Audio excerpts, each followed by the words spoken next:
3 ചിത്രങ്ങളുടെ ഏറ്റവും പ്രധാനപ്പെട്ട അപ്ഡേഷനാണ് ഇന്നൊരു വീഡിയോ ഭാഗത്ത് ആദ്യമായി അറിയിക്കാൻ പോകുന്നത്. പരാക്രമം എന്ന ചിത്രം ഉടൻ തന്നെ ആമസോൺ പ്രൈം വീഡിയോസ് എന്ന OTT പ്ലാറ്റ്ഫോമിലൂടെ OTT റിലീസ് ചെയ്യുമെന്നാണ് റിപ്പോർട്ടുകൾ സൂചിപ്പിക്കുന്നത്. കാത്തിരിക്കാം.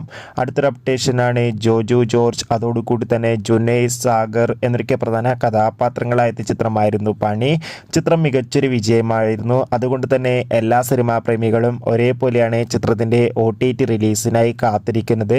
പണി എന്ന ചിത്രത്തിൻ്റെ OTT അവകാശങ്ങൾ ഇപ്പോൾ സോണി ലീവ് എന്ന OTT പ്ലാറ്റ്ഫോം സ്വന്തമാക്കിയെന്ന് കൺഫേം ആക്കിയിട്ടുണ്ട്. നിലവിൽ കിട്ടുന്ന റിപ്പോർട്ടുകൾ പ്രകാരം ചിത്രം വരുന്ന ഡിസംബർ 20 അല്ലെങ്കിൽ ഡിസംബർ 25 ക്രിസ്മസ് സ്പെഷ്യലായി സോണി ലീവ് എന്ന OTT പ്ലാറ്റ്ഫോമിലൂടെ OTT റിലീസ് ചെയ്യുമെന്നാണ് റിപ്പോർട്ടുകൾ സൂചിപ്പിക്കുന്നത്. കാത്തിരിക്കാം. അല്ലു അർജുൻ, ഫഹദ്, രേഷ്മിക എന്നൊക്കെ പ്രധാന കഥാപാത്രങ്ങളായ ചിത്രമായിരുന്നു പുഷ്പ 2. ചിത്രത്തിൻ്റെ OTT അവകാശങ്ങൾ ഇപ്പോൾ നെറ്റ്ഫ്ലിക്സ് എന്ന OTT പ്ലാറ്റ്ഫോം സ്വന്തമാക്കിയെന്ന് കൺഫേം ആക്കിയിട്ടുണ്ട്. ചിത്രം അടുത്ത ജനുവരി മാസമായിരിക്കും OTT റിലീസ് ചെയ്യുക. കാത്തിരിക്കാം.